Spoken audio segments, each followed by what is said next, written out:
Hold up ito, wag ka nang pumalag. Ako? Oo, dalawa lang naman tayo dito eh, bobo. Mamili ka, pera o buhay mo.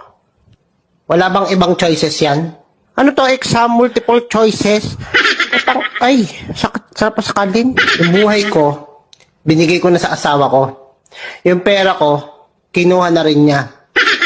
Holdupper ka ba o nang-aasar? Wala ganun, hindi ka binibigyan ng pera?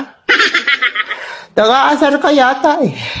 O sorry na, hindi ko naman alam eh. Pagod ako, galing ako overtime oh. Pag sahod ko, wala naman ako nakukuha. Tapos, Wala ganun, kahit pamasahe. ha?